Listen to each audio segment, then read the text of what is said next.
দাঁড়ান, বিষয়টি আমি পরিষ্কারভাবে বুঝিয়ে বলছি। যার ধর্ম তার কাছে প্রিয়, তাই সেই ধর্ম সম্পর্কে যদি অন্য কেউ কোনো খারাপ কথা বলে তাহলে স্বাভাবিকভাবেই তার গায়ে লাগবে। যেমন আপনি যদি মুসলিম হয়ে থাকেন, তাহলে হিন্দুরা যদি আপনার ধর্ম সম্পর্কে কোনো কটূক্তি করে তাহলে স্বাভাবিকভাবেই আপনার গায়ে লাগবে।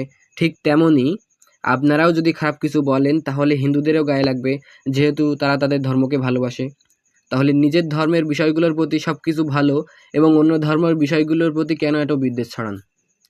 আপনি নিজে বিদ্বেষ ছড়ান বলেই তো তারাও আপনার ধর্ম সম্পর্কে খারাপ মন্তব্য করার সুযোগ পায়। আপনি কি জানেন ধর্মীয় বিষয় নিয়ে নবীজি সাল্লাল্লাহু আলাইহি ওয়াসাল্লাম কি বলেছেন?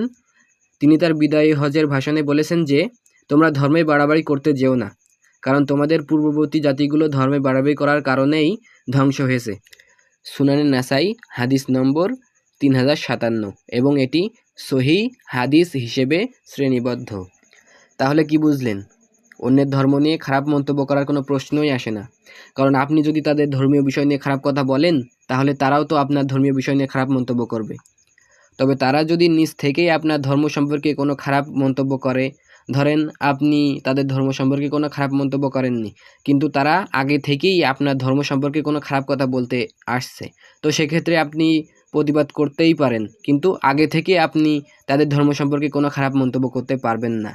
তবে হ্যাঁ, আপনার ধর্মে যে বিষয়গুলোর কথা উল্লেখ করা হয়েছে, যেমন মূর্তি পূজা করার বিষয়ে সতর্ক করতে বলা হয়েছে, আপনি সেগুলো অবশ্যই করবেন, যেহেতু সতর্ক করা আপনার কর্তব্য।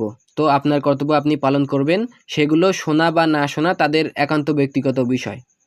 আপনার দায়িত্ব আপনি নিজে পালন করবেন, তবে তাদের মনে দুঃখ দিয়ে নয় অথবা জোর করে নয়, যেহেতু ইসলামে জোর করে এমন কিছু বলার নির্দেশ দেওয়া হয় নাই। তো সর্বশেষ একটি কথা বলতে চাই যে, এই ভিডিওটা আপনারা নিজে সচেতন হওয়ার জন্য ব্যবহার করবেন এবং আপনাদের জানাশোনা যারা আছে তাদের মাঝেও শেয়ার করবেন, যেন তারা এই বিষয়গুলো সম্পর্কে জানতে পারে। আর হিন্দু ভাইদের উদ্দেশ্যে আমি একটা কথা বলতে চাই যে, আপনারা আমাদের ধর্ম নিয়ে আগেতে কোনো খারাপ মন্তব্য করতে আসবেন না। আমরাও ইনশাল্লাহ আপনাদের ধর্ম সম্পর্কে কোনো খারাপ মন্তব্য করব না। তবে প্রশ্ন থাকলে আমরা অবশ্যই একে অপরের কাছে জিজ্ঞেস করব, তবে সেটা ভদ্রভাবে জিজ্ঞেস করব। তো ভিডিওর শেষ মুহূর্তে আমি আরেকটি বিষয় বলতে চাই, সেটা হলো, ধরেন আপনার ধর্ম সম্পর্কে কারো কোনো প্রশ্ন রয়েছে, অথবা আপনার ধর্ম সম্পর্কে অন্য লোক কোনো খারাপ মন্তব্য করেছেন, তাহলে সেগুলো কিভাবে আপনি প্রতিবাদ করবেন বা জানাবেন? এক্ষেত্রে আমি দুইটা সমাধানের কথা বলতে পারি। প্রথম সমাধান হলো, অন্য ধর্ম সম্পর্কে কোনো প্রশ্ন থাকলে তা ভদ্রভাবে জিজ্ঞেস করব। আর দ্বিতীয় বিষয়টা হলো, প্রতিবাদ করার ক্ষেত্রে বিষয়বস্তু উল্লেখ করা, মানে আপনি কোন বিষয়ের উপর ভিত্তি করে প্রতিবাদ করছেন সেটা উল্লেখ করা।